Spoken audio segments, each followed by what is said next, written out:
अंग्रेज आने से पहले भारत बाहरी आक्रमणकारियों से ही क्यों ना जूझ रहा हो, लेकिन उस वक्त भी भारत की अर्थव्यवस्था पश्चिमी देशों से कई अच्छी थी। लेकिन ब्रिटिश व्यापार के बहाने भारत आए।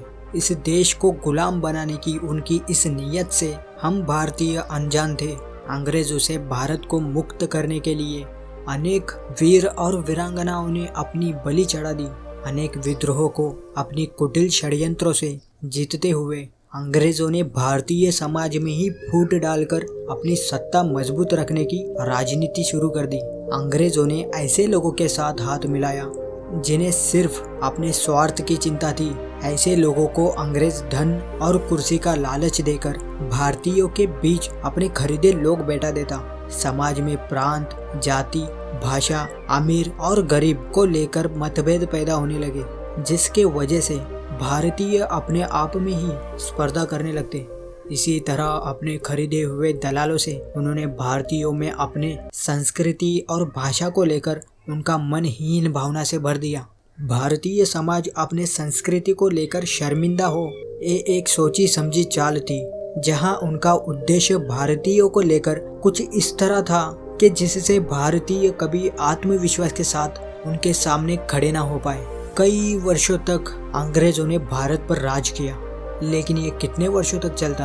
अंग्रेजों की इस गुलामी की जंजीरों पर अनेक वीरों ने चोट पहुंचाई थी। इस जंजीर पर आखिरी चोट सुभाष चंद्र बोस और उनके द्वारा निर्मित आज़ाद हिंद फौज ने की।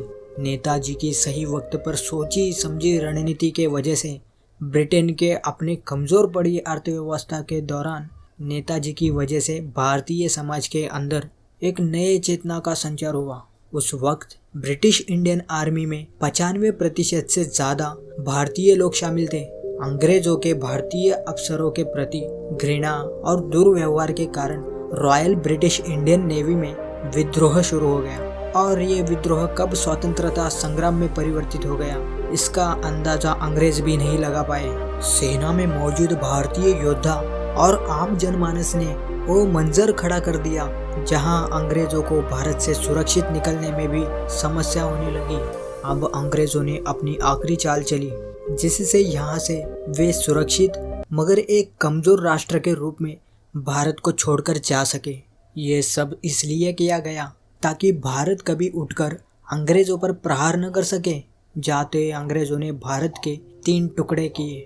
दास्ता से मुक्ति के बाद भारत पाकिस्तान के होते हुए युद्ध और भारत में ब्रिटिशर्स द्वारा बनाई गई नीति और भ्रष्ट लोगों के चलते देश कई वर्षों तक पश्चिमी देशों के सामने आत्मविश्वास के साथ पूरी तरह से खड़ा नहीं हो पाया।